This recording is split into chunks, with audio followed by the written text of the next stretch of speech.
Shami Hamasno Shami Hamasno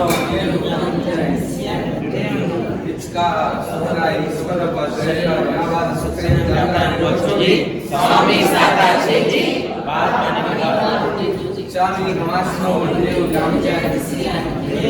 चाह कारण नदी से होगा तो मैं विभिन्न तरह प्रायः खामे हूँ इस चीज़ से जंग इन से अपने पर्वत के मध्य पानी में भी अच्छे आला भी संला कुछ ऐसे समस्या अंदर वासे बोले से किसी बच्चे में परिणाम सुविगम वा वायरम तो भी जान हम जान शामी हमासनो भी जान शामी हमासनो भी जान चाह कारण नदी से मानस तो शामी हमासनो भी जान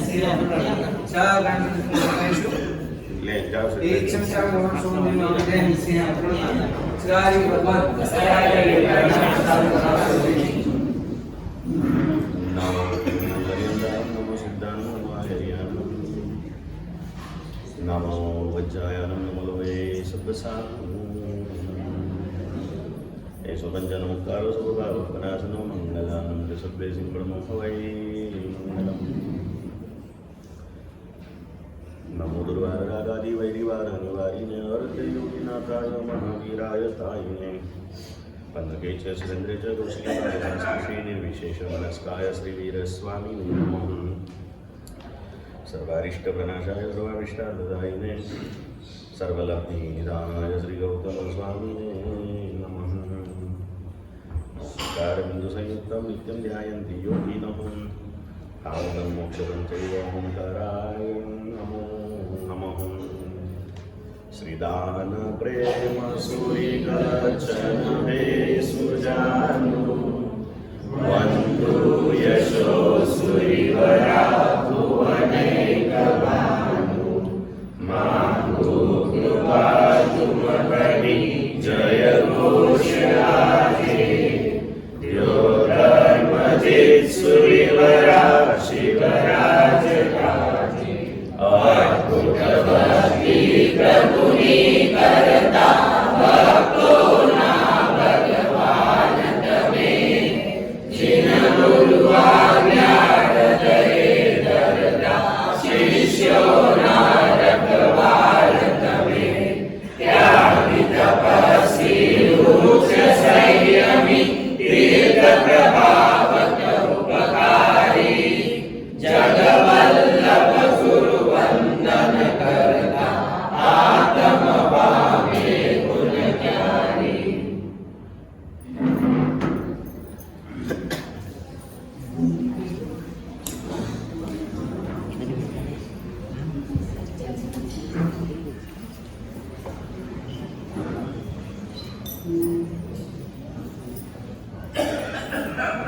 वर्णासन्तु पंच परमेष्टि नमस्कृते पंचविंशति दिनवचनोतिशयायैव रूपी अनंत कल्याणकारी धर्म चक्रवर्ती देवाधिदेव परमात्मा महावीर स्वामी परम पुण्य के उदय से परमात्मा के शासन के अंदर में हम सभी का जन्म हो चुका है और ज्ञानी भगवान वर्तमान भाव में हमें मिले इस जन्म को 4 रूप से दुर्लभ बताते हैं। कहाँ हुआ है अपना जन्म? आर्य देश में, आर्य कुल में, जैन कुल में। मनुष्य का जन्म जब हमने प्राप्त कर लिया है तब हमें समझाते कि भाग्यशाली 4 गति के संसार में इससे श्रेष्ठ दूसरा कोई जन्म नहीं है और ऐसा श्रेष्ठ जन्म अगर आपको मिल गया है तो इस जन्म में और कुछ भी करने की आवश्यकता नहीं है। एक ही छोटा सा काम आप कर लो और क्या कर लो तो समझाते हैं कि जैसा श्रेष्ठ जन्म मुझे मिला है ऐसे श्रेष्ठ जीवन का अब मुझे निर्माण करना है। ऐसा एक छोटा सा शुभ भाव इस छोटे से हृदय के अंदर में जागृत कर दो और ऐसा एक छोटा सा शुभ भाव अगर इस छोटे से हृदय में जागृत हो जाए तो जीवन में बहुत बड़ा परिवर्तन आ सकता है। लेकिन रोज कह रहा हूँ ऐसे कि जीवन को श्रेष्ठ बनाने की बातें करना बड़ी आसान है। वास्तव में अगर जीवन को श्रेष्ठ बनाना है तो इससे भी आसान है। लेकिन अब मुझे मेरे जीवन को श्रेष्ठ बनाना ही है, ऐसा दृढ़ संकल्प करना बहुत मुश्किल है। और संकल्प रहित साधना यानी नींव बिना की इमारत जो दिखने में सुंदर हो सकती है, रहने में निश्चित रूप से जोखमी होती है। बाकी संकल्प अगर जो किया जाए तो संकल्प के बल से जानवर भी जानवर बन सकता है। अद्भुत शक्ति इस संकल्प में समाई हुई है। और संकल्प हमें और कुछ भी नहीं करना है, एक ही संकल्प करना है। क्या करना है सूरजमल जी? जो मैं हूं वो मुझे बनना है। और मैं कौन हूं? तो इंसान का जन्म पाया, मैं एक इंसान हूं। जैन कुल में जन्म पाया, मैं एक जैन हूं। मुझे इंसान बनना है, मुझे जैन बनना है। बस इस शुभ भावों के अंदर में जाना है। और जैन की बहुत सीधी सादी व्याख्या, जिनेश्वर परमात्मा के वचन का अनुसरण करे उसका नाम जैन। दो शब्द आते हैं पुण्यशाली, एक होता है अनुरागी और दूसरा होता है अनुयायी। अनुरागी और अनुयायी बेमा फरक शू परेश भाई?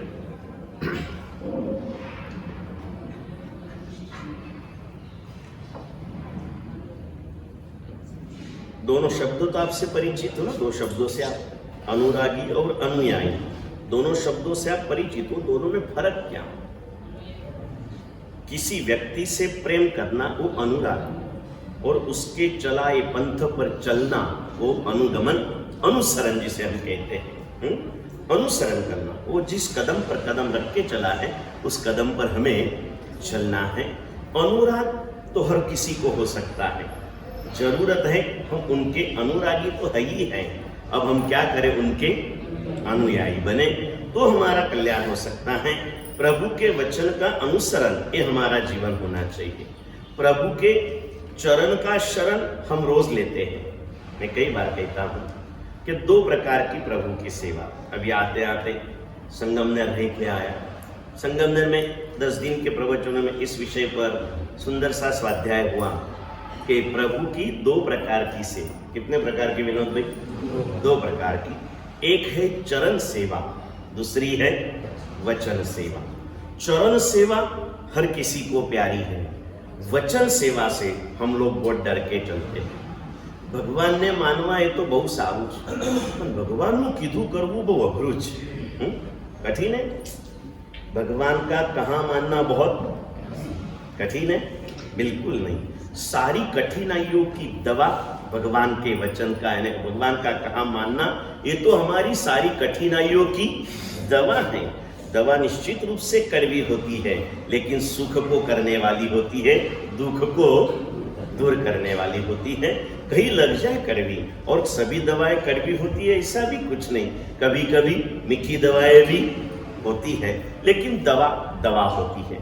प्रभु की चरण सेवा ये हमारा आहार है, प्रभु की वचन सेवा ये हमारा औषध है। फिर से प्रभु की चरण सेवा क्या है सचिन भैया? हमारा आहार है, यानी कि जो हमें शक्ति देता है। आहार का काम क्या? शक्ति को देना। और औषध का काम क्या?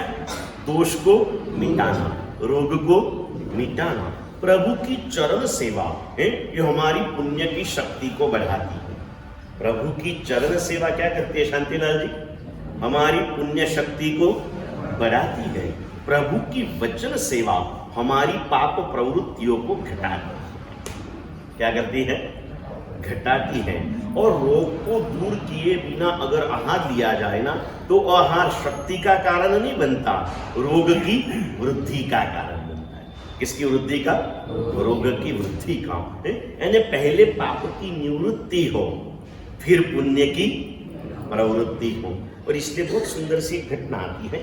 एक राजा ने अपना एक महल बनाया, और उस महल के मुख्य बैठक खंड के अंदर में आमने सामने, पहले दीवारों के ऊपर पेंटिंग का जमाना था, अभी आज छोटी बड़ी फ्रेम्स लगने लगी अलग प्रकार की। वो जमाना था पेंटिंग का, बड़े बड़े पिक्चर्स करे जाते थे। तो उस राजा के मन में भी भाव हुआ कि मैं इस बैठक खंड में अच्छा सा चित्र बनाऊं, और उन्होंने चित्रकारों को आमंत्रित किया। आमंत्रित करके उसमें से चॉइस करके 2 चित्रकारों को नक्की किया। 2 दीवारें थी ना, लगा दोनों अच्छे लगे। बाकी के सब में चॉइस हो सकती है, दोनों में चॉइस नहीं कर पाया हो कि इसको हाकूं या इसको हाकूं। तो मन ने जवाब दिया, काम तो 2 दीवार है, दोनों को काम दे दे तो तेरा भी समाधान और कुछ नई क्वालिटी उसमें मिल जाएगी। दोनों को बुला दिया, बाकी सबको बहुमान के साथ विसर्जित कर दिया। दोनों को कहा, देखो मेरा वास्तु का मुहूर्त 15 दिन के बाद है और 15 दिन में आपको एक सुंदर सा चित्र बनाना है। चित्र का सब्जेक्ट दे दिया कि उद्यान के अंदर में नृत्य करते हुए मयूर का चित्र बनाना है। बगीचा में नृत्य करता मोरलाનું चित्र बनाવાનું છે। सब्जेक्ट दे दिया। ये बात जब मैं बालकों की शिविर में बोलता हूँ ना धर्मेश भाई, तो ये भाषा वो लोग नहीं समझते। पहले मैंने अंतरिक्ष में शिविर कराया, ये बोला तो बच्चे एक दूसरों के सामने देखने बोले, ये महाराज जी क्या बोल रहे, उद्यान में नृत्य करते मयूर का चित्र बनाना है। फिर वहाँ के जो व्यवस्थापक थे उन्होंने बोला, महाराज साहब इनको ख्याल में नहीं, आप क्या करना चाहते हैं। मैंने बोला तो मैं तो यही कहना चाहता हूँ। फिर बोले ठीक है महाराज साहब आगे। फिर मैं जब पहले सेक्शन के बिटवीन में लंच टाइम में गया ना, फिर मैंने सोचा है क्या कहें। बोले महाराज साहब इनको एक ख्याल में नहीं आया क्या कहते हैं। मैंने बोला क्यों नहीं। बोले साहब बोले इंग्लिश मीडियम में पढ़ते हैं ना तो इतना अच्छा गुजराती वो लोग समझते। फिर मैंने बोला क्या कहेंगे क्या कहेंगे। फिर मैं भी थोड़ा बहुत तो इंग्लिश पढ़ा हूँ। मैंने आपको पहले कहा इंग्लिश मेरा मीडियम नहीं था, लेकिन सब्जेक्ट तो जरूर था। और कभी कभी गड़बड़े भी कर देते थे। कभी कभी पेपर्स के अंदर में कैसे क्वेश्चन आते थे, स्वामी जी मालूम है कल स्वामी जी के स्वामी नाम का खुलासा भी हो गया, आगे पीछे कर लेंगे क्या कारण है। मैंने बोला आप कौन से स्वामी हो, स्वामी नारायण के हो कौन से। वो बोले नहीं दूसरा कारण है, वो सीक्रेट कारण है, मैं जाहिर कर दूंगा, लेकिन कल आज नहीं करूंगा, आगे आगे करते जाऊंगा। तो फिर मैंने सोचा वैसे ऐसे में पेपर था, इंग्लिश का पेपर था, उसमें 2 प्रकार के क्वेश्चन फिक्स रहते इंग्लिश के पेपर में जब सब्जेक्ट में था। कभी translate into English, Marathi paragraph देते थे उसका इंग्लिश ट्रांसलेशन करने का, और ट्रांसलेट इनटू मराठी, एक इंग्लिश पैराग्राफ उसका मराठी के ट्रांसलेशन करने का। उसमें कोई सेंटेंस भी आते थे। तो एक सेंटेंस आया था कि भाई बोलून चालून शिवाजी हा राजा होता। और अभी पूरा पेपर लिखते लिखते तो दिमाग घूम गया था। अभी लास्ट क्वेश्चन था, मैंने बोला लिख डालो जो आता है। बोलून चालून शिवाजी हा राजा होता, क्या लिखना क्या लिखना। फिर बोलने को वॉकिंग बोलते, चलने टॉकिंग बोलते, और चलने को वॉकिंग बोलते। मैंने लिख दिया walking talking Shivaji watch king.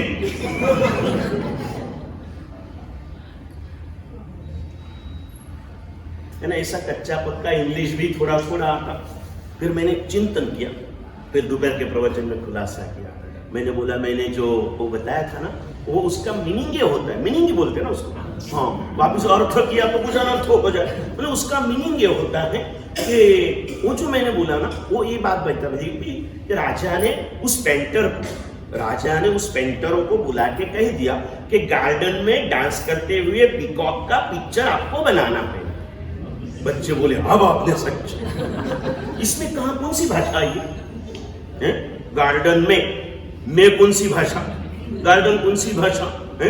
Dance करते हुए, वापस करते हुए भाषा पलट गई। फिर मैंने उनको पूछा ये भाषा कौन सी है। ये बोले महाराज साहब इसको क्या बोलते हैं मालूम आपको? भेल भाषा बोलते हैं। कौन सी भाषा? हाँ, भेल भाषा बोलते हैं। और मैंने जो आपको कहा कल हमारे कृपा वल्लभ महाराज का बर्थडे था, 68 ईयर्स क्लियर किए, 69 में प्रवेश किया। उन्होंने शाम को प्रतिगमन के पहले मुझे बताया।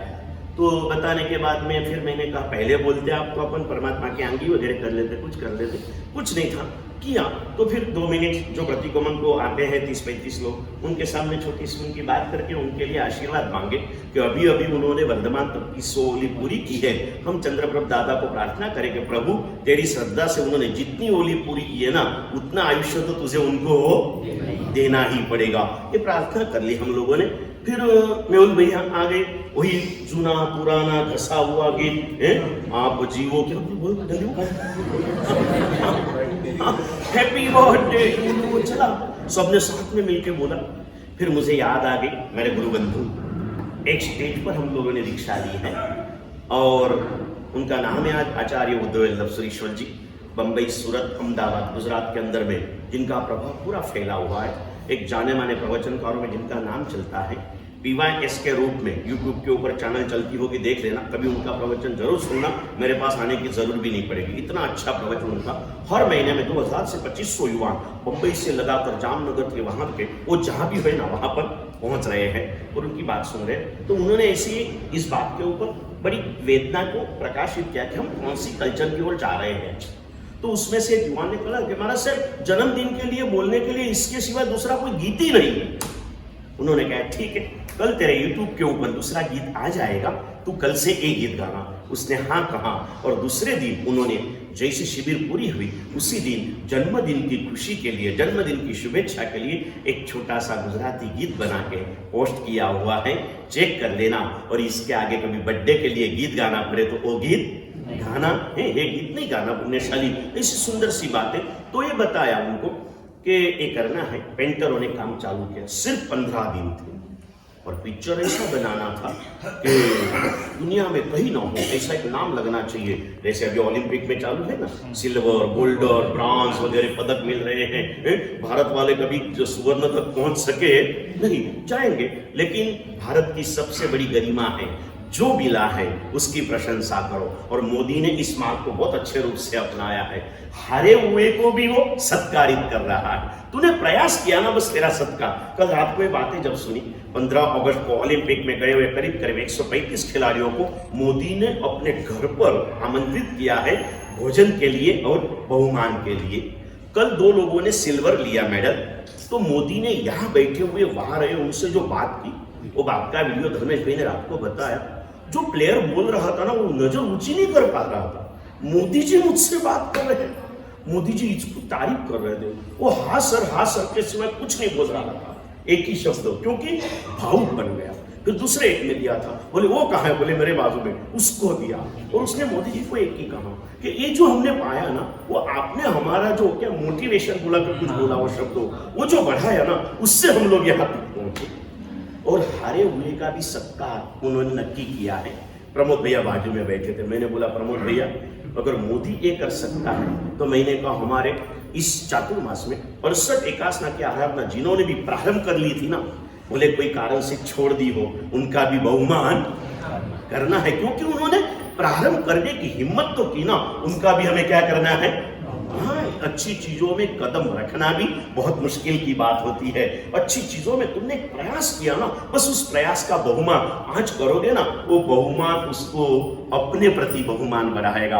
और साधना से भी स्नेह भाव अधिक कीमती होता है, हमारी साधना से भी हमारा स्नेह भाव अधिक कीमती होता है। इस चीज के अंदर में दोनों को बता दिया, बीच में पर्दा किया, दोनों को कहा तुम्हारा जो पेमेंट है फिक्स है, लेकिन दोनों में से जिसका अधिक सुंदर बनेगा ना, उसको बहुमान भी विशेष रूप से कराया जाएगा। ये बहुमान की जब बातों में से बातें निकलती हैं, क्योंकि आप मेरे पास 1 घंटा ही आते हो, बाकी 23 घंटा तो आप अपने विचारों में खोए रहते हो। तो मेरे जो भी कोई विचार है वो मुझे आपको देने के लिए मेरे पास कितने घंटे हैं? सिर्फ 1 घंटा।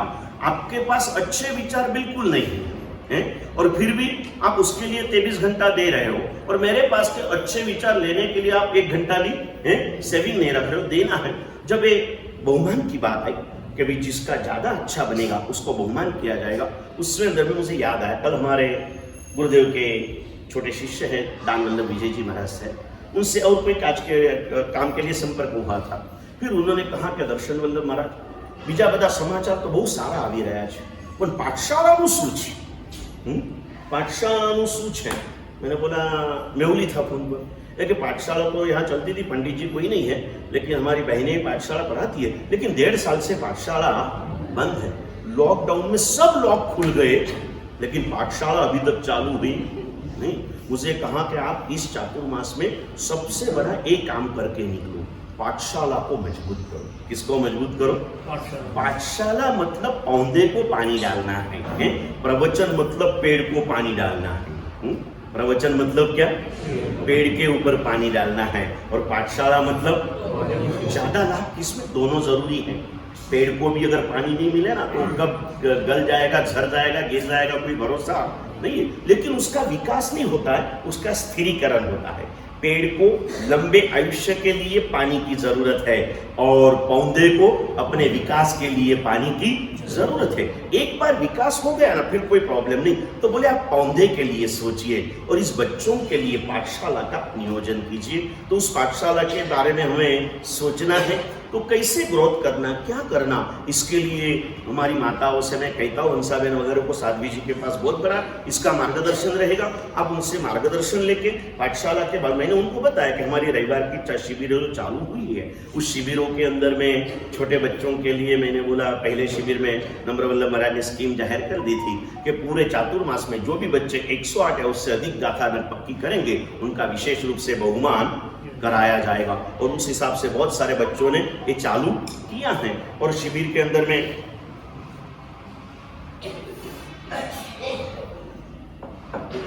60-70 बालक बालिकाएं आ रहे हैं। तो बोले वो तो ठीक है, लेकिन कायम के लिए कुछ तो भी करके निकलो, एक फाउंडेशन मजबूत करो, क्योंकि पाठशाला ही आगे हमारे ग्रोथ है। अगर पाठशाला नहीं चलेगी तो आगे कुछ भी चलने वाला नहीं है। आज हम लोग जो भी बैठे हैं ना, हमारे आचार्य मुक्ति चंद्र सुरीश्वर जी महाराज हो गए।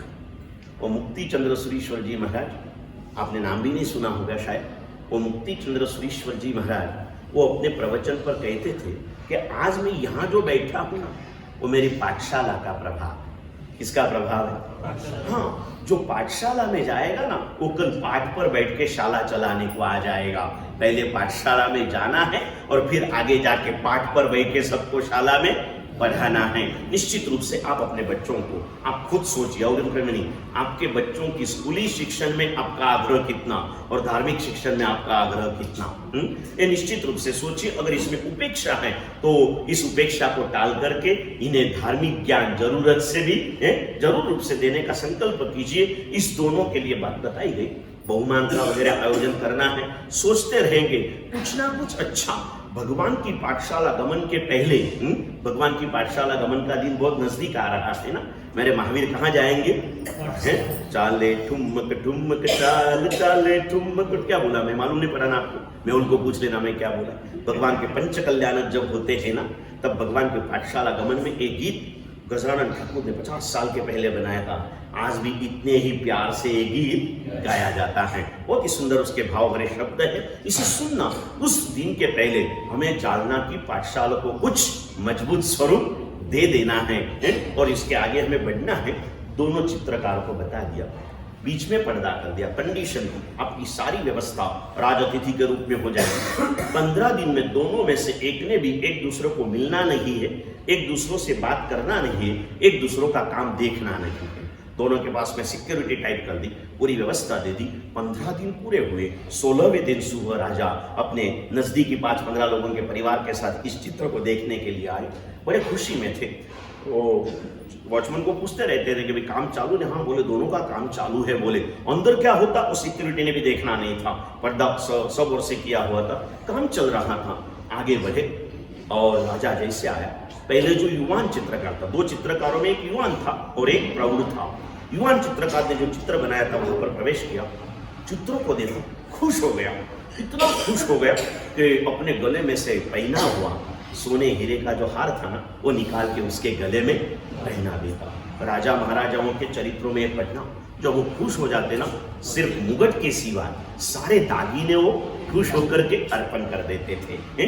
ऐसी भावनाएं उनकी रहती थी। जिसको कभी अकेला हार देते, कभी सभी दागीने दे देते, जिस समय की जैसी मौत। सिर्फ क्या नहीं देते थे? मुगट, क्योंकि वो राज चिन्ह था।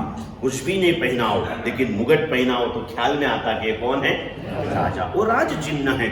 हमारी जो एक बेसिक निशानी है ना, वो कभी किसी को देना नहीं। समझ गए ना आप? इसलिए बात में से बात में तो बात कर दूं, हमारे जैनत्व का चिन्ह क्या है?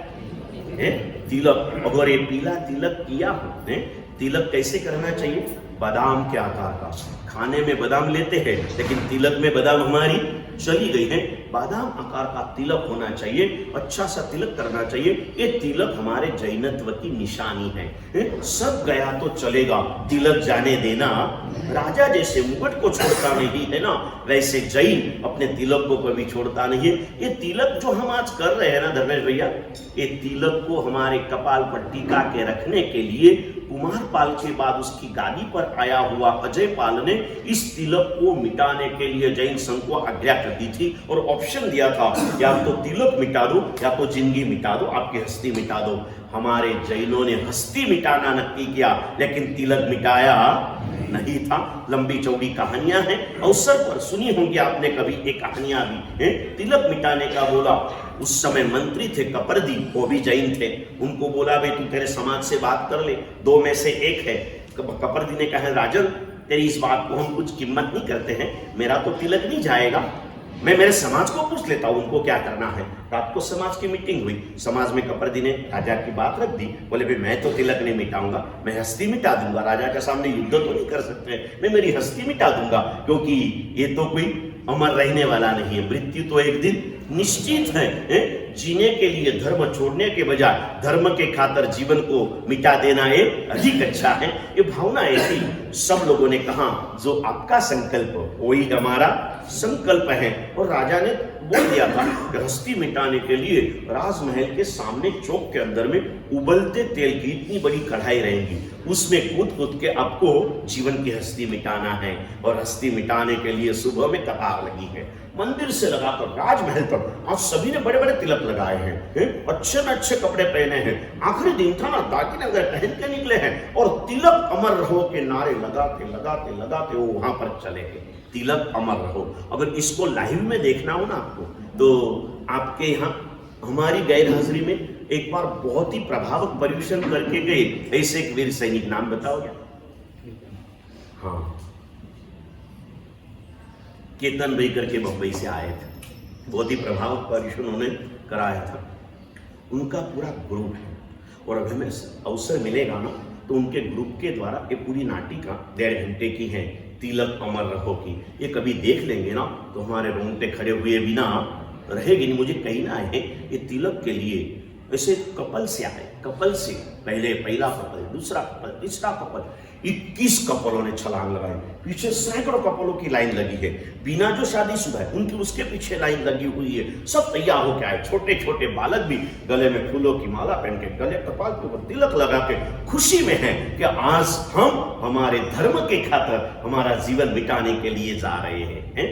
धर्म के खातर जीवन मिटा दो, लेकिन जीवन में धर्म को कभी मिटने मत दो पुण्यशालियों। धर्म ही जीवन है। मैं कहता हूं श्वास बिना का शरीर और धर्म बिना का जीवन, दोनों में कुछ फर्क नहीं है। श्वास बिना के शरीर को अपने स्वजन खुद उठा के शमशान में जाके जला देते हैं। धर्म रहित जीवन वाले को कर्म सत्ता उठा के दुर्गति के चक्करों में फेंक देती है। अगर चाहे श्वास मिट जाए तो मिटने दो, धर्म का विश्वास कभी मिटने मत देना पुण्यशाली। ये मिटाया गया। 21 कपले जब ऐसी मर के बाहर निकली, अजय पाल खुद डर गया। उसने आवाज दिया, बंद करो, बंद करो, नहीं देखा जाता है, मुझसे नहीं देखा जाता है, बंद करो, आपका तिलक रहने दो। कपर्दी ने आके कहा महाराज इतने में थक गए, मरते हुए देखने में थक गए। ये जैन हैं, जिनेश्वर के भक्त हैं, जिनेश्वर के उपासक हैं, ये मरने को भी नहीं डरते हैं। अब मरते देखने में भी डर गए ना। ये मरने के लिए देखो पूरी कतार खड़ी है, अगर और भी इच्छा है तो बोलो। अजय पाल उठ के चले गए और वो तिलक आज हम कर रहे हैं। और कितनी बड़ी दुख की बात है कि तिलक लगाने में भी हमारे कोई लोगों को शर्म आती है। तिलक लगाने में नहीं आने दो। बादाम आकार का तिलक, सुरेश भाई अच्छा मस्त मजा का तिलक, पूरा दिन भर में कितना भी धो लो ना मुंह 4 बार, तिलक को घुसना नहीं है। तिलक के लिए 2 मान्यता है। रात को सोते समय ये निकाल के मस्तक पे डाल देना। क्यों? रात को इधर उधर ना हो इसलिए। ऐसी भी वो भी चल सकता है, नहीं रहा तो रात को सोते समय भी तिलक रहने दो, अपने आप उसे गिरने दो, अपनों को उसको मिटाने की जरूरत नहीं है। ये एक एक चीजें हमें ऐसे भावों से मिली है। आया राजा, चित्र देख करके बहुमान के अंदर में गले में पहना हुआ प्योर 24 कैरेट गोल्डन का जो नेकलेस था, बराबर बोला में नेकलेस बोलते हैं, हाँ नेकलेस, हाँ थोड़ा थोड़ा मैं कहीं सीखते जाओ, आपके पास भी आप भी सीखते चलो। और वो पहना दे दिया। अब ये बाजू आया, देखा तो पूरी दीवार खाली थी, पूरी दीवार खाली थी। अब एक सवाल बीच में पूछा, ये बात पर मैं कहां से गया, कौन सा पॉइंट लेके मैं इस बात की ओर चला? बोलो ना मनोज भैया, आप आ गए थे तब तक में, मुझे मालूम है। बोलो ना, कौन सी बात लेकर के मैं इस विषय में चला?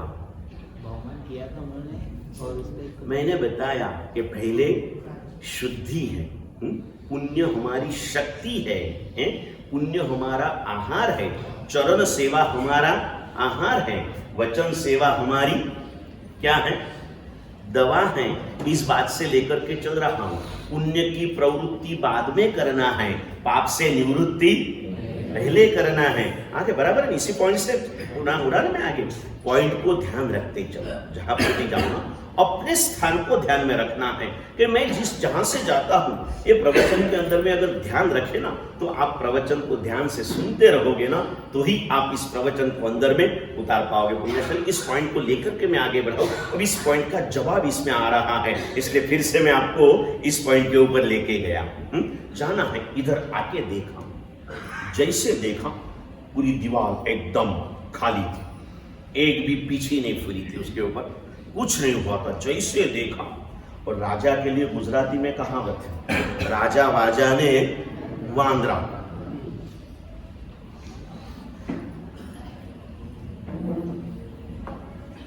ये कभी रूठेंगे और कभी खुश होंगे, कोई भरोसा नहीं है।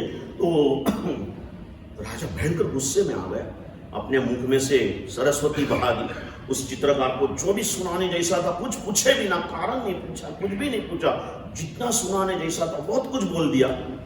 बड़े गुस्से में था राजा, और चित्रकार शांति से खड़ा था। राजा बोले, बोल बोल, जवाब दे, बोलता क्यों नहीं है? चित्रकार ने कहा, महाराज बड़े लोग बोलते तब हम बीच में नहीं बोलते, आपका पूरा होगा तब हम बोलेंगे। राजा ने बोला, बोल बोल, ऐसा पूरा शरीर कांप रहा है।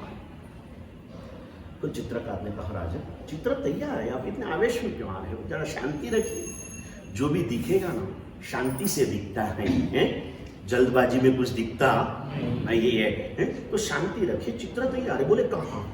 बोले पहले आप शांत होंगे ना तो ही दिखेगा।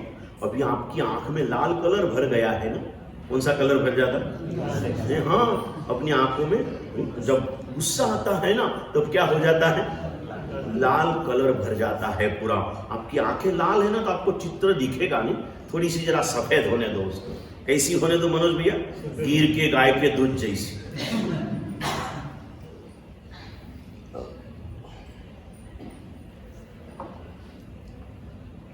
शांत किया, बोले राजन चित्र तैयार है। बोले कैसे? बस 1 मिनट आप दीवार की ओर नजर रखिए। इधर एक सेवक को कहा, भैया एक काम करो, ये जो बीच में पर्दा है इसे जरा दूर कर दो। और सेवक ने धीरे से पर्दा हटा दिया। राजा की नजर उधर थी, जैसे जैसे पर्दा हटता गया पिक्चर इधर क्लियर होते गया, और पूरा जैसे पर्दा हटाना, राजा आगे गया और उस मोर को उठाने के लिए गया। जो उस मोर को, नृत्य करते हुए मोर को उठाने के गया, वो चित्रकार ने कहा कि राजन ये तो चित्र है, ये कोई संजीवन नहीं है।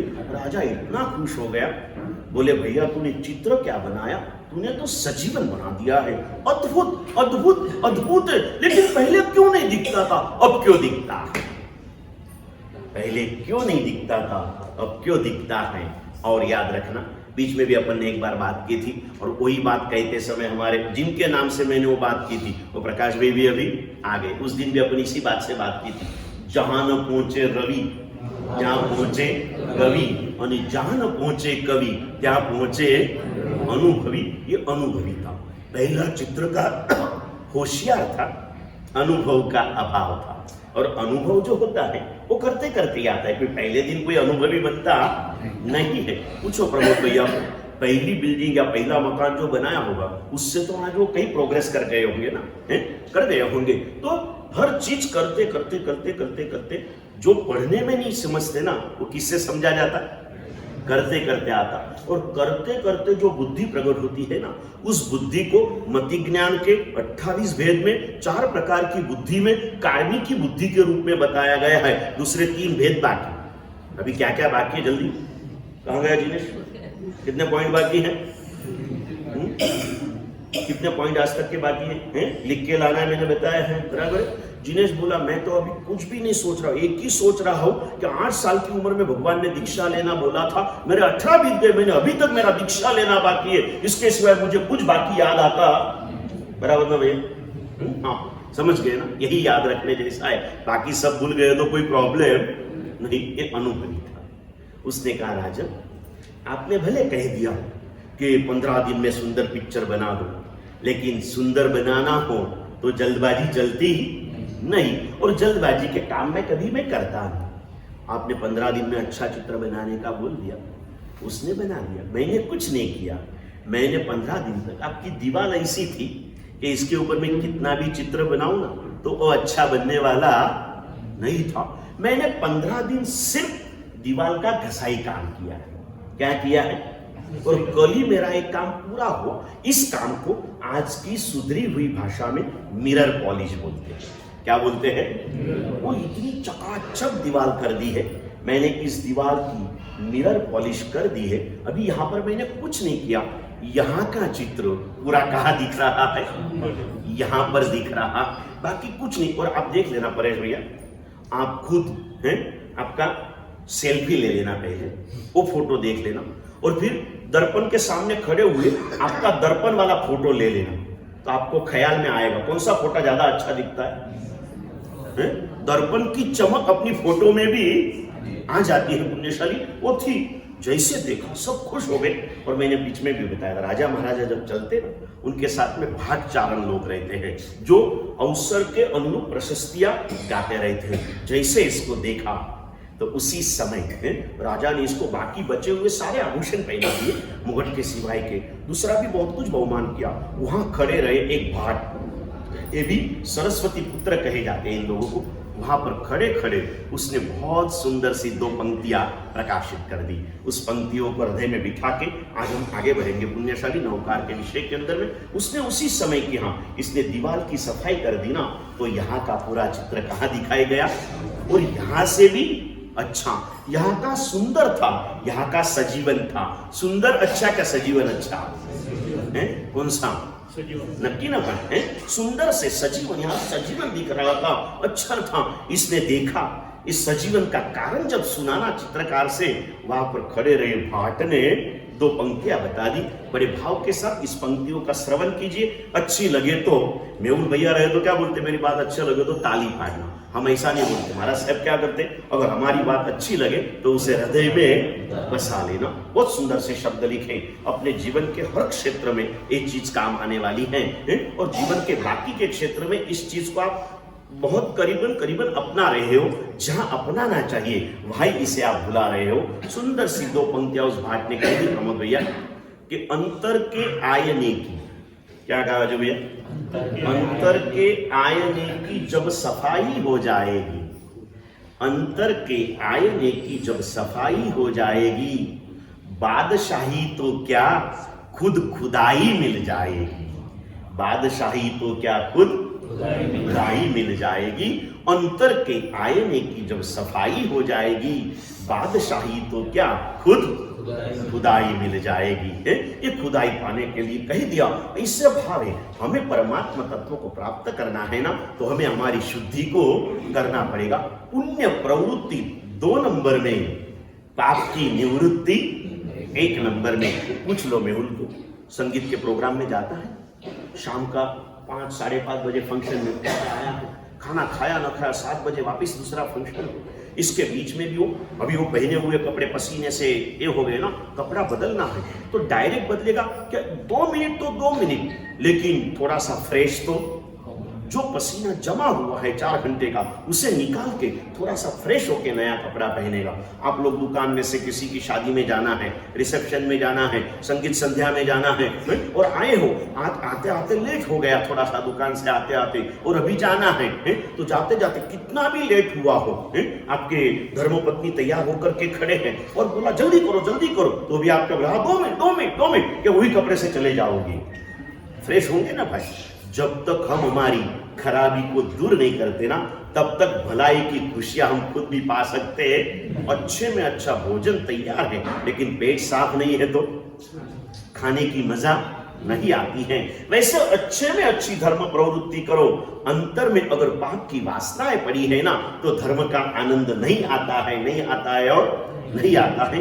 पाप की निवृत्ति हमें हमारे जीवन में करनी होगी और ये पाप निवृत्ति के लिए, ये सब बातों को स्वीकार करने के लिए हमारे अंतर में नमस्कार भाव का प्रकटीकरण होना चाहिए। और इसीलिए हम नमस्कार महामंत्र का प्रारंभ हमें माता के गर्भ से कराया जाता है। जब माता को ख्याल आता है कि मेरे गर्भ के अंदर में कोई एक भगवान की आत्मा ने प्रवेश किया है, हर आत्मा या तो भगवान होता है या तो भगवान के घर का फूल होता है। और इसीलिए बच्चे के लिए मराठी में कहावत सुनिए ना आपने, मुलं म्हणजे देवाघरची फूलं। बच्चे भगवान के घर के पुष्प होते हैं। और गुजराती में मुंबई समाचार में वगैरह गुजराती न्यूज़पेपरों છે ને એક નાનકડું ચાપ્ટર આવે, રોજ એમાં નાના નાના બાળકોના ફોટા હોય છે અને એ કાં તો કોઈનો જન્મ થયો હોય, કાં તો કોઈનો પહેલો બીજો ત્રીજો 5 વર્ષ સુધીના બર્થડે હોય ને, તો એનું ટાઇટલ ઉપર લખેલું છે देवना दिधे, देवना दिधे। तो बच्चा किसका दिया हुआ है? भगवान की देन है, उसे संभालना ये मेरी फर्ज है। और इसीलिए तो जब माँ होती है ना, माँ जब बच्चे को सुलाती है ना, आजू बाजू वाले को कह देती है शांति रखना है।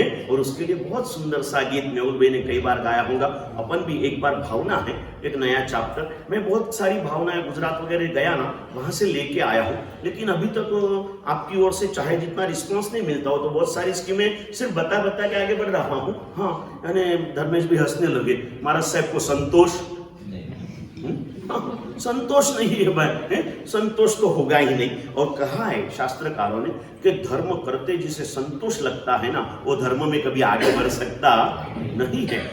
आनंद होना चाहिए लेकिन संतोष नहीं होना चाहिए, और भी आगे बढ़ना है। पूछो कोहली को, 300 भी ट्रिपल सेंचुरी हुई नहीं, लेकिन कोई पूछे कि तेरी इच्छा क्या है, तो बोले हाँ ब्रैडमैन ने की थी, मेरी भी इच्छा तो है कि एक बार ट्रिपल सेंचुरी में हाँ 250 बना लिए, 350 बना लिए, लेकिन 300 नहीं बनाए। तो एक इच्छा होती है कि मैं इससे भी आगे बढ़ लूं। बहुत सारी बातें। बाकी जब माँ होती है, बालक को सुलाती है ना, उस समय अलग अलग प्रकार के जो गीत गाए जाते हैं ना, गुजराती गीत बहुत सुंदर सा, उसके अंदर में बालक के लिए शब्द लिखे ले।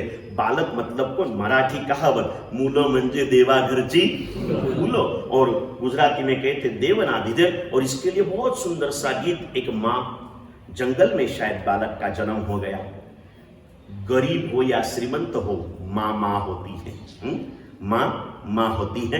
तो इस माँ ने वो फटे टूटे कपड़े के अंदर में एक झोली बना के पेड़ की 2 डालियों के अंदर में बालक को सुला दिया। और आजू बाजू से आवाजें आ रही थी, तो लोरी गाने लगी, बहुत सुंदर सी लोरी की। माँ आजू बाजू वाले वो पशु पंखियों को सबको कहते हैं कि जरा शांति रखिए, मेरा बालक सो रहा है, थोड़ी सी शांति रखिए। और उसका बहुत सुंदर मजा का गीत लिखा है, दीकरो मारो लाडकवायो पारने पो देवनो दीधेल छे, वायरा जरा धीमे वाजो पारने पोड़ेल छे।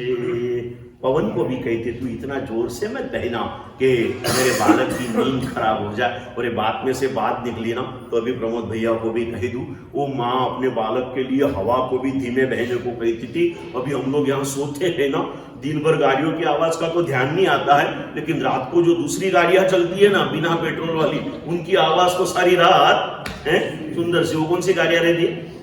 सुबह की गाड़ियां 4 व्हीलर वाली रहती है, रात की गाड़ियां 4 पांव वाली रहती है।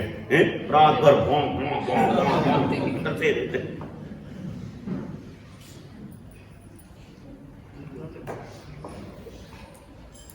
वैसे साधु संतों के लिए लिखा है परेश भैया कि साधुओं की ऊँग श्वान जेवी हो, पर श्वाननी बच्चे ना हो, श्वान जेवी हो। अभी तो हमारी नींद श्वान जैसी नहीं है, लेकिन श्वान के बीच में चारों ओर हाँ चलते रहते। और धीमे धीमे आदमी आदत हो जाती है, उसमें कोई बात नहीं। 2-4 दिन हो गए तो फिर उसमें भी नींद आने लग जाती है। जब गुरु महाराज भी जब भी प्रवेश करते ना प्रमोद भैया, तो पहले 2-4 दिन में लोग बड़े भावुक हो जाते हैं। क्योंकि नए नए रहते ना, फिर वो भी आदत हो जाती है।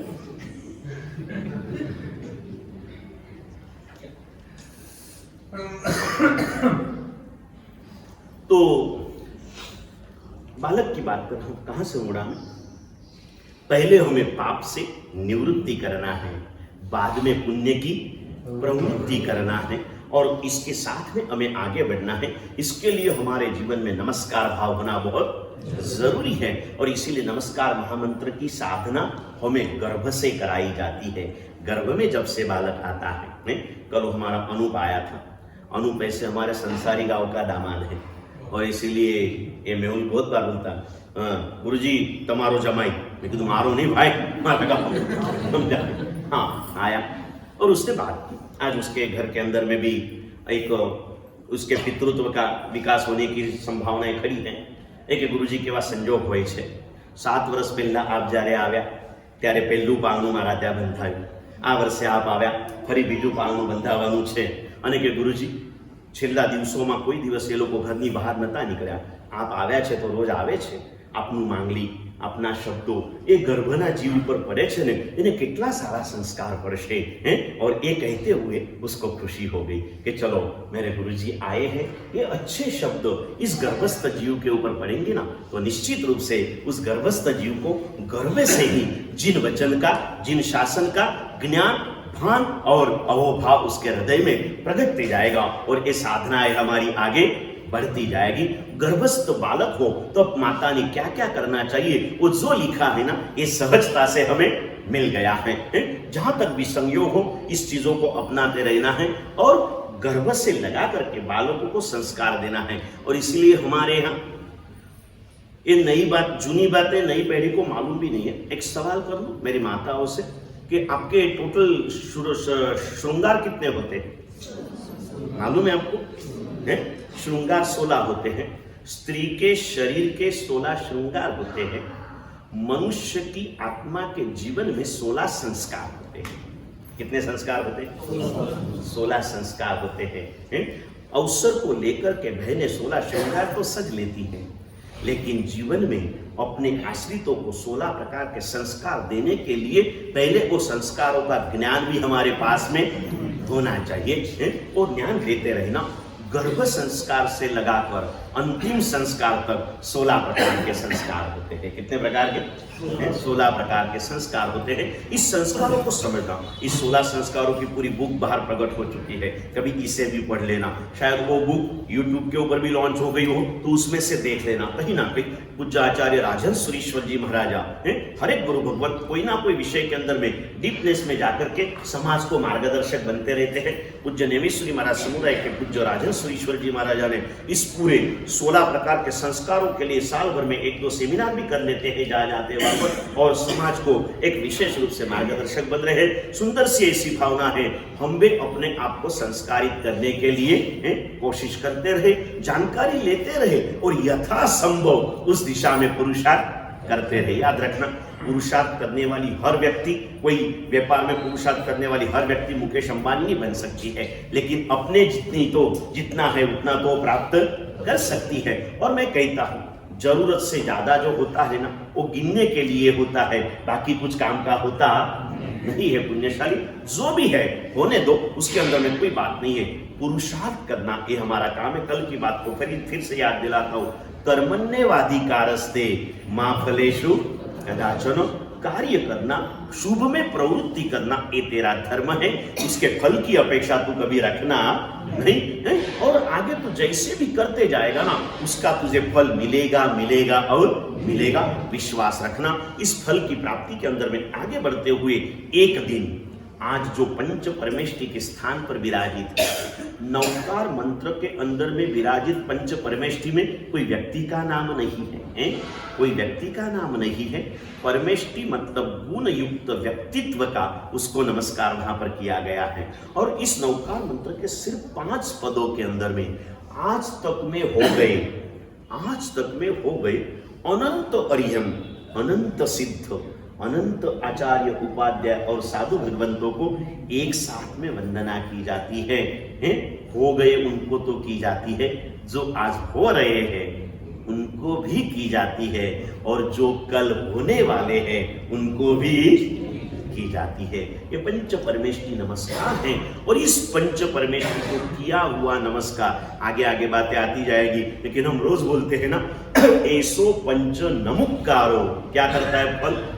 सव पावक। हाँ, इसका अर्थ क्या मैं बोल भैया?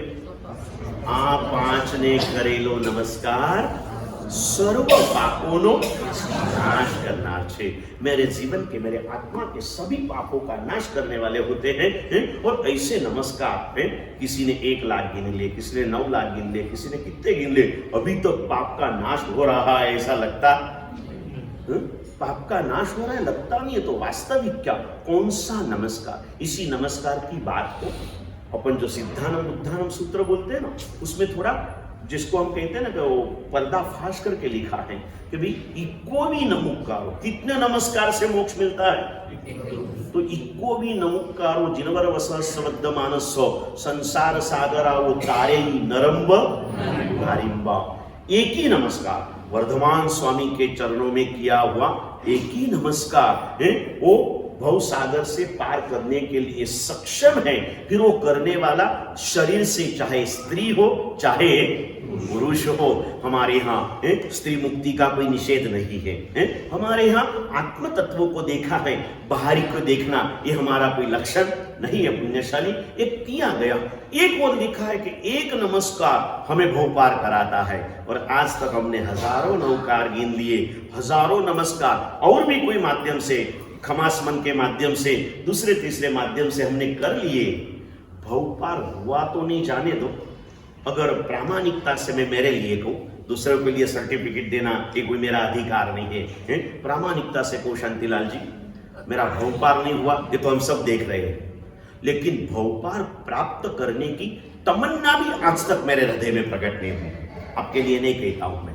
गुरुदेव ने कहा है कि दर्शक नबળી વાતો પોતાના માટે કહેવી, બીજાને ક્યારેય નબળા કહેવાના नहीं। मैं मेरी आत्मसाक्षी से कहता हूं कि जो तमन्ना एक खड़ी होनी चाहिए कि मुझे भव पार पाना है, वो तमन्ना भी अभी तक मेरे हृदय में प्रकट नहीं हुई है। तो सच क्या, सच क्या सुरेश भाई? शास्त्र में लिखा है कि एक नमस्कार आत्मा को भव पार करा देता है, और हमने हजारों नमस्कार कर लिए, भव पार तो नहीं हुआ। भव पार प्राप्त करने की तमन्ना भी अभी तक नहीं हुई। तो कौन सा नमस्कार? तो उसका फिर वह खुलासा दिया, भाई एक ही नमस्कार करना है, हजारों नमस्कार की जरूरत नहीं है। लेकिन नमस्कार के 3 प्रकार हैं। नमस्कार के 3 प्रकार हैं, याद रखोगे? कल पूछूंगा तो जवाब मिलेगा सचिन भैया। नमस्कार के 3 प्रकार हैं, लिखा है।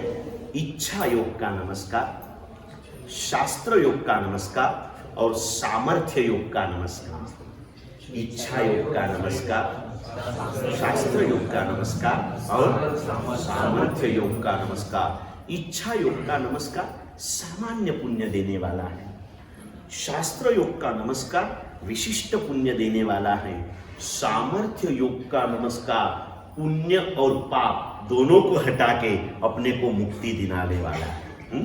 सामर्थ्य योग, इच्छा मतलब इच्छा हो गई, नमस्कार कर लिया, नहीं हुई तो न कर लिया, कर लिया, इतना पुण्य तुझे मिल गया।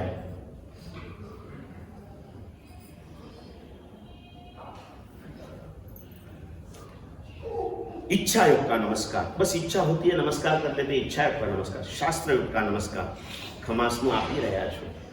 शास्त्र योग નો नमस्कार એટલે अभी तक मैंने आपको शास्त्रीय खमास में बताया नहीं ना, प्रतिगमन में है।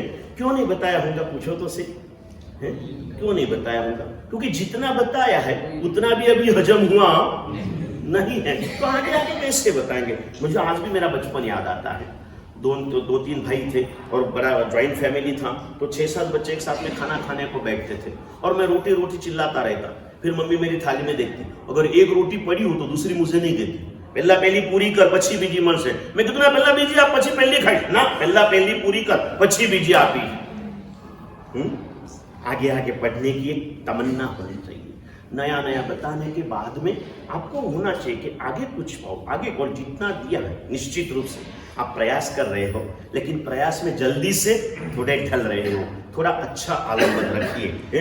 प्रतिगमन करते समय मुद्राओं के अंदर में, आसनों के अंदर में जहां से जो मिलता है ना अच्छा वो लेना चाहिए। फिर देने वाला छोटा हो या बड़ा हो। हमारे भाइयों के लिए प्रतिगमन में आसन और मुद्रा के लिए आलम्बन करना हो तो हमारे कार्तिक का करना है पूर्ण रूप से। कल स्मित ने भी पूरा वंदित का कौन से आसन में किया था बेटा? हाँ, गोदोही का आसन में किया था। गोदोही का आसन में वंदित्व सूत्र में बैठना चाहिए। ये हमारे ऋषभ और दोनों भी प्रयास करते हैं। पहले थोड़ी देर बैठते हैं, फिर थोड़ी सी पाँव को जड़न होती है तो नीचे बैठ जाते। प्रयास करते हो, करो। सबको कह दो जितने आज बैठे हैं। बहनों के लिए क्या विधि हो मुझे पता नहीं है। हमारे यहाँ कोई चीजों में बहनों के लिए थोड़ा बहुत फर्क होता है, वो साध्वी जी से प्राप्त कर लेना। अगर वो ही है तो कुछ न होना तो बाकी जितने भी प्रतिगमन वाले भाई बहनों को अभी बता दूं, कुछ नहीं तो पहले नौकार में गोदोही का आसन में बैठना है, फिर उसके बाद में लगा तो नीचे बैठ जाना। अगर नहीं जमता है तो धीरे धीरे ट्राई करते रहना और आगे बढ़ते रहना। ये अगर विधि पूर्वक खमास मना दे दो, विधि पूर्वक बांधना दे दो, हर क्रिया विधि पूर्वक करो, सिर्फ झुकना ही नमस्कार नहीं है। प्रभु का कहा जो करते हैं वो सब नमस्कार होता है। जब स्थिर रहना है ना, वो स्थिर रह के करते हैं वो भी नमस्कार है। और जिस जैसा बताया है, मन हो या न हो वैसा करना, वो शास्त्र योग का नमस्कार। पहले में मन है तो जब होता है तब करते हैं, नहीं होता है तो नहीं करते हैं। दूसरे में करते तो जरूर है, लेकिन और जैसा बताया वैसे करते हैं, लेकिन मन जुड़ता। दोनों में अच्छा क्या? दोनों में अच्छा क्या? नहीं, क्रिया तो अच्छी ही करो, मन जुड़े या न जुड़े, क्रिया में शुद्ध रहो। क्रिया में शुद्ध रहना चाहिए, ये करना। और सामर्थ्य योग में विधि पूर्वक तो करना, और उसके अंदर में मन, वचन और काया तीनों को ज्वाइंट कर देना। वो सामर्थ्य योग का एक नमस्कार, इक्को भी नमुकारो जिनवर वसहस बद्ध मानस संसार सागराओ तारे नरम नारिवा। एक नमस्कार हमें भवपार कराने के लिए समर्थ है पुण्यशाली। तो इस भवपार प्राप्ति के लिए इस नमस्कार के योग के ऊपर हमें चलना है। बहुत ही सुंदर यहाँ पर लिखा है कि भाई पंच परमेष्टि, जैसे मैंने बताया पंच परमेष्टि को इसमें कौन सी उपमा दी है? इस नंद के अंदर में 5 मेरु पर्वत की उपमा दी गई है।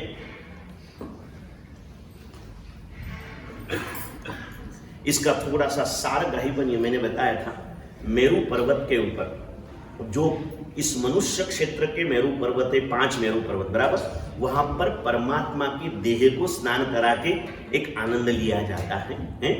और इस यहाँ पर पंच परमेष्टि रूप मेरु पर्वत के ऊपर अपनी आत्मा को सवार करना है। मतलब क्या करना है?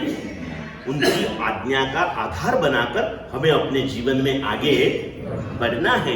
ऐसे ये पंचमेरु स्वरूप है, इसके ऊपर अपनी आत्मा को सवार होते हुए आत्मा की निर्मलता को हमें प्राप्त करना है। इस आत्मा निर्मलता के पथ पर आगे बढ़ना है। लिखते हैं कि इस पंच परमेष्टि को ऐसे रूप में जो याद करते हैं, स्मरंती भावतो भव्या, स्मरंती भावतो भव्या, जो भव्य जीव भाव पूर्वक इस पंच परमेष्टि का अलग अलग रूप से ध्यान करते हैं, और वो जो करते हैं कुतस्तेषां भव भ्रम, तो फिर ऐसी आत्माओं को भव भ्रमण कभी होता नहीं है। 2, 4, 5, 7 भाव में उसकी मुक्ति अवश्य रूप से हो जाती है। तो निश्चित रूप से ये करना है। अगर हमारा मोक्ष लंबा होना तो आखिरी कदम पर भी हम कहीं ना कहीं भटक जाते हैं और फिरते जाते हैं, लेकिन हमारा मोक्ष नियता नियत, शास्त्रीय शब्द है, मतलब ज्ञानी की दृष्टि में निश्चित है कब होने वाला है हमें पता नहीं है। आज भी हो सकता है, अभी भी हो सकता है। हर समय में सावधान रहना, हर समय में सावधान रहना। ज्ञानियों ने बताया कि जिस समय पर तेरी मृत्यु की संभावना होना, उस समय में तू सद्भावना में रहना है। जिस समय पर तेरे मृत्यु की संभावना हो, वो समय में तू सद्भावना में रह गया ना, तो तेरा पूरा जीवन सफल हो जाएगा। कौन सी क्षण है हमारी मृत्यु की स्वामी जी? कौन सी क्षण में मृत्यु है? वो बात तो याद होगी। 7 दिन में कभी भी, याद आ गए? 7 दिन में कभी भी मौत, दिन बताया, क्षण नहीं बताई।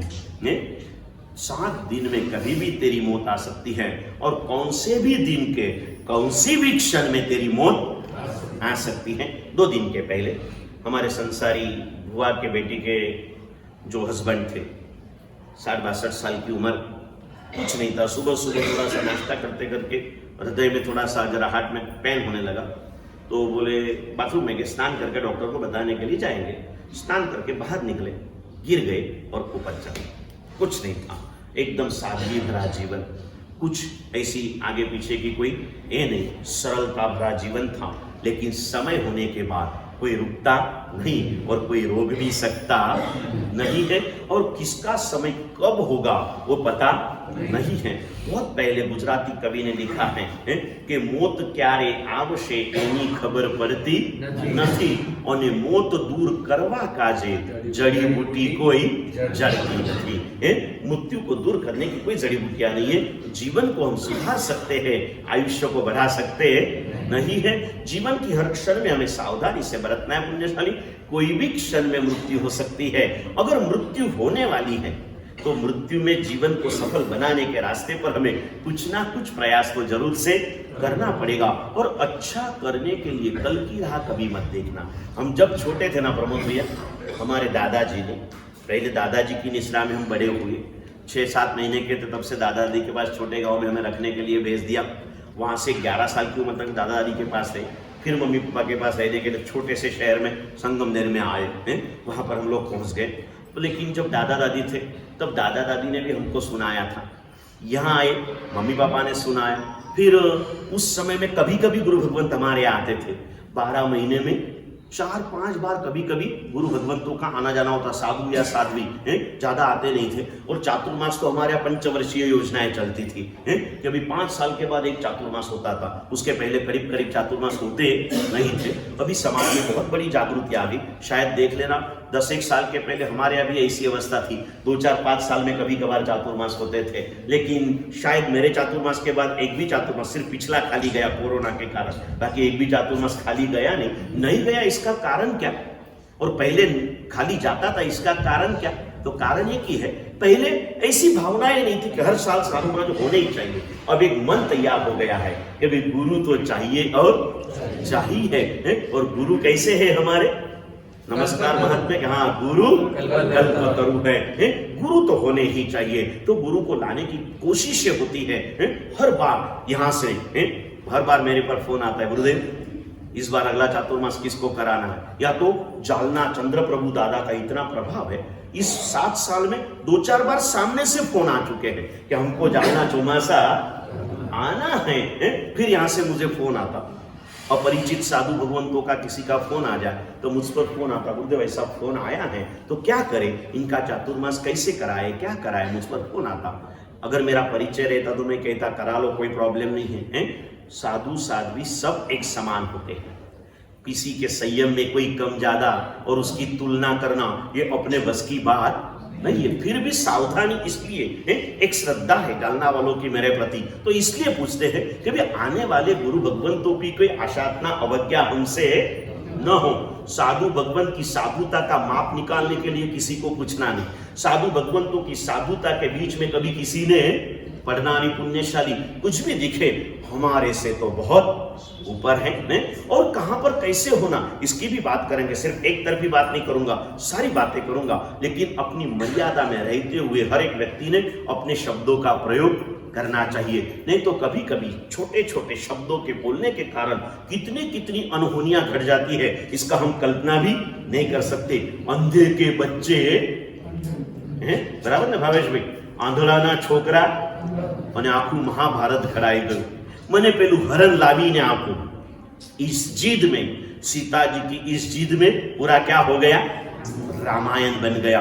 छोटे से शब्द जीवन में अच्छा बुरा क्या क्या कर सकते हैं, इस बातों को हम नहीं समझा सकते।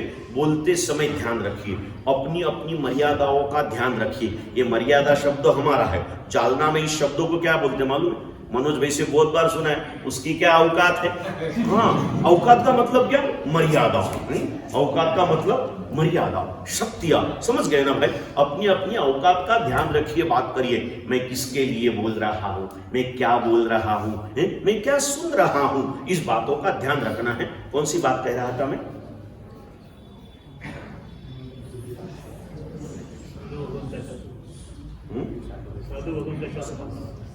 हाँ, होते रहते हैं। हम जब छोटे थे तो कभी कभार ऐसे साधु भगवंत आते थे, पंचवर्षीय योजनाएं होती थी। पहले मैंने ये बताया, जब छोटे थे एकदम, तब दादा दादी ने हमें एक बात सुनाई थी। थोड़े से बड़े होकर के आए हैं तो मम्मी पापा ने भी वही बात को रिपीट कराया। उसके बाद जब जब गुरु भगवंत मिलते गए ना, एक बात रिपीट कराते गए, और वो बात जब मैं अभी उपदेशक के रूप में आया, आज 15 साल के पहले शिखर जी थे, आते समय जब तक जालना का नाम भी कभी कान पर नहीं पड़ा था, ऐसे वो दिन थे। अभी जहां जाता हूं वहां जालना का नाम लेते रहता हूं। वो दिन ऐसे थे 15 साल के पहले के कि जालना का नाम भी मैंने नहीं सुना था। और मैं क्या कहूं, जालना वाले मुझे कितना याद करते हैं ये तो जालना वाले जाने, लेकिन मैं जहां जाता हूं वहां के लोगों को पूछो कि मैं जालना वालों को कितना याद करता हूं। लोग मुझ पे गुस्सा होते हैं, अहमदाबाद वाले, सूरत वाले, बोले क्या आपने जालना ने क्या करते हो? बोला, मैंने बोला मुझे पूछना नहीं, मैं जब जाऊं ना तब आकर के देखना, फिर आप कहोगे नहीं आप जितना याद करते थे ना वो कम था, इससे भी कुछ अधिक यहाँ पर आपके प्रति ही एक श्रद्धा भाव है, भक्ति भाव है। तो मैं वहां था और वहां के अंदर में अंतरिक्ष में बच्चों की शिविर समर वेकेशन के आयोजित की। पहला सेक्शन स्टार्ट हुआ, पहले सेक्शन का पहला पीरियड 1 बजे खत्म हुआ। आखिरी फुल स्टॉप मैंने उस जगह पर रखा। मैंने बीच में एक बात कुछ तो भी अधूरी छोड़ी हुई थी, एक दृष्टांत कल परसों में उस कुछ तो भी रखा था मैंने। अगर किसी को याद आया तो बोलना, मैं आगे बोलते रहूंगा उसको। तो वहां पर मैंने आखिरी बात बताई कि हमारे दादा दादी ने हमें ये सिखाया, पापा मम्मी ने सिखाया, गुरु भगवंतों ने भी यही सिखाया। क्या सिखाया? भाई कल करना सो आज कर, आज करना सो अब कर, अब अवसर बीत जाएगा फिर करेगा कब? फिर करेगा कब? गुरु भगवंतों ने भी यही सिखाया। और गांव में जब भी गुरु भगवंत आते हैं ना प्रमोद भैया, हम लोग बहुत खुश होते। विहार सेवा ग्रुप नहीं चलते थे रमेश भाई उस समय, लेकिन हम लोग 2-3 मुकाम लेने के लिए जाते, फिर 2-3 मुकाम रखने के लिए जाते। ये तो जाने दो, जितने दिन गांव में रहे ना, दिन में 2-3 बार 4 बार उधर जाते रहते, नहीं जाते रहते। और जब महाराज साहब आते तब हम खुश क्यों होते शांतिलाल जी मालूम है? जितने दिन महाराज साहब रहे ना, मम्मी हमको स्कूल में जाने का नहीं बोलती। उस टाइम स्कूल देते थे ना, हम शाला में जाते थे, फिर क्लास नहीं थे, शिकवनी बोलते थे। क्या बोलते थे? हाँ, शाला और शिकवनी। हमारे भंडारी जी सर है तो उनको ये शब्दों का परिचय होगा। शाला में जाते थे, शिकवनी में। लेकिन जितने दिन गुरुदेव रहते ना, गुरुदेव बोलते नहीं, हम रोज भगवान को कहते, रोज गुरुदेव को लाओ, रोज गुरुदेव को लाओ। क्योंकि बच्चों को सबसे ज्यादा आलस किस में आती है? स्कूल में जाने में, पढ़ने में, अंदर में। जिस समय की जो जरूरत होती है ना, क्या है निसर नैसर्गिक भावनाएं मुझे मालूम नहीं पड़ती, जिसकी आवश्यकता होती है ना उसमें ही आलस होता है, उसमें ही आलस होता है। पिछले साल गुरुदेव नहीं थे तो गुरुदेव नहीं, गुरुदेव नहीं, गुरुदेव नहीं, गुरुदेव नहीं, ऐसा होता था। अब आ गए तो है ना, अभी 4 महीने, आज नहीं तो कल जाऊंगा, आलस आता है। ऐसी भावना। बच्चों की सबसे बड़ी खुशी स्कूल की छुट्टी होती है। क्या होती है? स्कूल की छुट्टी। और इसीलिए हम छोटे थे ना मनोज भैया, स्कूल के अंदर में जब जाते थे तो एक गीत हमारा खास फेवरेट गीत था। और कभी कभी ऐसी 4, 8, 15 दिन छुट्टी नहीं मिले ना, रविवार की जाने दो, लेकिन हमारी भारत के अंदर में ऐसे त्योहार आते रहते और छुट्टियां मिलती रहती। लेकिन कभी कभार 8-15 दिन अगर छुट्टी नहीं मिली ना, तो छुट्टी मिलने का एक मौका रहता था। जबरदस्त बारिश गिरे ना उस दिन, बिना जाहिर के छुट्टी मिलती थी। और इसलिए बच्चों ने गीत बनाया था और हमने हमारे गैदरिंग के प्रोग्राम में उस गीत को गाया था। आज भी वो गीत मुझे याद है। हमने हमारे ग्रुप के अंदर में इस गीत को गाया था और उसके शब्द थे, सांग सांग भोलानाथ पाऊस पडेल का, शाळे भोवती तळे साचून सुट्टी मिळेल का, सांग सांग भोलानाथ व्याख्यान सुटेल का।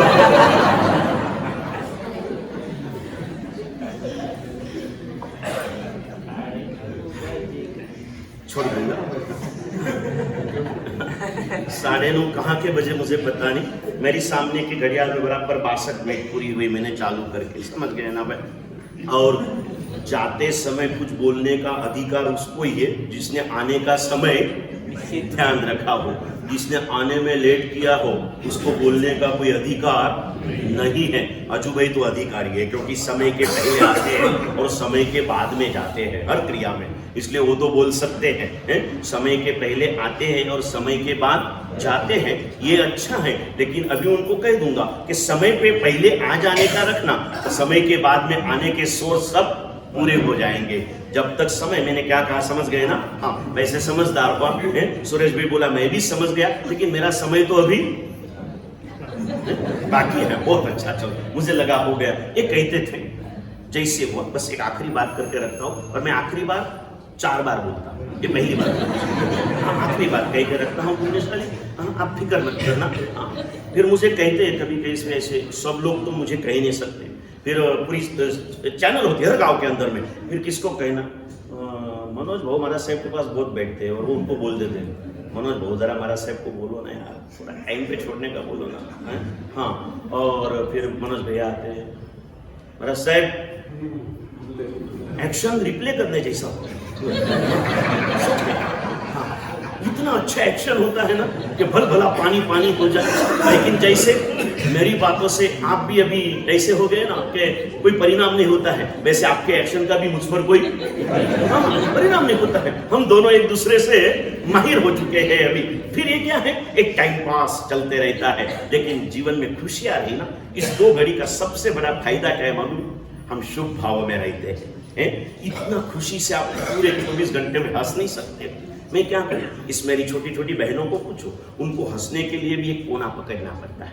बाकी घर में किसी से बात भी नहीं करते, और कोने में जाके 2-2 घंटा किससे बात करते, क्या बात करते, उनको मालूम है। समझ गए ना? वहां पर हंस लेते हैं, यहाँ आने के बाद भी इतने सीरियस बन जाते हैं कि इनके जैसे समझदार कोई नहीं। क्या बताना, एक रोल ये लोग निभाते ना, तो उसका कोई ठिकाना नहीं रहता है। कहीं ना है वो बात मैंने कही, और वहां पर मैंने पहला सेक्शन पूरा किया। 3 बजे दूसरा सेक्शन था, 3 बजे दूसरा सेक्शन। आज की बात को यहाँ पूरी करके आगे बढ़ता हूँ, इसलिए एक 2 मिनट लूंगा आपकी, उसके बाद में 5 मिनट प्रमोद भैया लेंगे। 9:30 के पहले तो आप यहाँ से फ्री हो जाओगे। समझ गए? हाँ, दूसरी बार हो गया बोले। हाँ, इन्होंने भी ध्यान रखा। चलो मैं कितनी बार आखिरी बार बोला, इन्होंने जा रही है 3री बार हो गया, अभी एक ही बार बचा। हाँ, चलो कोई बात नहीं, अभी मैं ध्यान रख के बोलता। एक बच्चा 2-2:30 बजे आया, और मेरे सामने बैठा, 11-12 साल का बच्चा। मैं भी नया था, वो भी मेरे लिए नया था। मेरे सामने आकर के बैठा, और मैं दोपहर के अभी एक 15-20 मिनट में दूसरे सेक्शन में जाना था। थोड़ा सा सोच रहा था क्या कहेंगे क्या करेंगे, और वो बच्चा मेरे सामने बैठा, कुछ बोल नहीं रहा था। मैंने थोड़ा देखा उसके सामने, फिर वापस इधर देखा, लेकिन वो बच्चा ऐसे बैठा था। 2-3 बार नजर किया, फिर लगा कि उसको कुछ कहना ऐसा लगा। तो मैंने उसको पूछा, भैया कुछ कहना है? बोले हाँ गुरुदेव कुछ कहना है। मैंने बोला क्या कहना है? गुरुदेव कहना है लेकिन डर लगता है। तो मैंने बोला क्यों डर लगता है? मैंने बोला कह देना। नहीं बोले गुरुदेव डर लगता है। मैंने बोला क्यों? नहीं बोले गुरुदेव आप, मैं कहूँगा तो आप गुस्सा तो नहीं करोगे ना? मैंने बोला कैसा क्यों लगता है, तो कुछ ऐसा बोलने वाला है कि मुझे गुस्सा आ जाए? नहीं बोले गुरुदेव मैं तो मेरे मन की बात करूँगा, लेकिन आपको गुस्सा आ जाए तो मुझे डर लगता है। मैंने बोला ऐसा क्यों लगता? नहीं बोले गुरुदेव हमको घर में अनुभव है, बड़े लोगों का गुस्सा बहुत बड़ा होता। मैंने बोला ठीक है मैं गुस्सा नहीं करूँगा। बोले गुरुदेव नक्की नहीं करोगे ना? मैंने बोला नहीं करूँगा बेटा, बोलना क्या कहना है। और रुक गए। गुरुदेव नहीं करोगे ना गुस्सा? मैंने कहा बेटा नहीं करूँगा। तो बोले गुरुदेव नहीं, बोले गुरुदेव नक्की नहीं करोगे ना? मैंने बोला बोला तो सही नहीं करूँगा, देखो बोले गुरुदेव। फिर मैं देखा बेटा सॉरी सॉरी सॉरी सॉरी, अब नहीं करूँगा। और फिर उसने जो कहा, उसने कहा गुरुदेव आपने जो बताया आखिरी बात पहले सेक्शन में कि कल करना सो आज कर, आज करना सो अब, अवसर बीत जाएगा फिर करेगा। हाँ मैंने बोला मेरे दादाजी, मेरे पिताजी, मेरे गुरुजी तीनों ने मुझे यही सिखाया था, वही बात। लेकिन बोले गुरुदेव इस समर का जो हमारा आखिरी सेक्शन था ना स्कूल का, और दूसरे दिन से हमारा वेकेशन चालू हो रहा था, उस दिन हमारे सर ने हमको कोई अलग बात, इससे पूरी ऑपोजिट बात बताई। मैंने बोला क्या बताया? तो बोले हमारे सर ने हमको यही बताया बेटो अभी समर में बहुत मजा कर लो, ज़्यादा टेंशन मत रखना है, और एक बात सुनते जाओ। और उन्होंने जो आखिरी बात मुझे बताई, आखिरी बात नहीं बोला मैं, अरे बोल गया अभी नहीं, हाँ आखिरी बात बताई उन्होंने मुझे। तो बोले क्या बताया? मैंने बोला, तो बोले उन्होंने ये बताया आज करना सो कल कर, आज करना सो कल कर, कल करना सो परसों, इतनी भी क्या ढाई है, अभी जीना है कई परसों। मैंने बोला सच कहा? तो बोले गुरुदेव कैसी बातें करते हो? ये भी सच, ये भी सच। मैंने कहा दोनों सच है। कैसे सच है, हैं? ये बताया। मैंने उसको समझाया, देख बेटा, अच्छा काम करना हो तो मेरी स्कीम अप्लाई करना, बुरा काम करना है तो वो स्कीम अप्लाई करना, दर्शन करना है तो कल का आज कर ले, आज का अब कर ले, पिक्चर देखना है तो आज का कल कर ले, कल का परसों कर ले, बस इतना ही करना है, इससे बड़ा कुछ नहीं करना। अच्छे काम के लिए मेरी स्कीम अप्लाई कर ले, बुरे काम के लिए टीचर की स्कीम अप्लाई कर ले, हैं? और यही करना है पुण्यशाली। ये करते करते हम जीवन में आगे बढ़े, अच्छे को अपनाते रहे, बुरे को थोड़ा सा बताते रहे, और ऐसे करते करते भले बुराई के चक्कर में से मुक्त होकर के हम उज्ज्वलता को प्राप्त करें। मंगल भावों के साथ परमात्मा की बातें कर धरती भावों से क्षमा। मंत्रम संसार सारम, मंत्रम संसार सारम, त्रिजगदनुपमा, त्रिजगदनुपमा, सर्व पापारि मंत्रम, सर्व पापारि मंत्रम, संसारोच्छेद मंत्रम, संसारोच्छेद मंत्रम, विषम विषहरा, विषम विषहरा, कर्म निर्मूल मंत्रम, कर्म निर्मूल मंत्रम, मंत्रम सिद्धि प्रदानम, मंत्रम सिद्धि प्रदानम, शिव सुख जनना, शिव सुख जनना, केवल ज्ञान मंत्रम, केवल ज्ञान मंत्रम, मंत्रम श्री जैन मंत्रम, मंत्रम श्री जैन मंत्रम, जप जप जपिता, जप जप जपिता, जन्म निर्वाण मंत्रम, जन्म निर्वाण मंत्रम,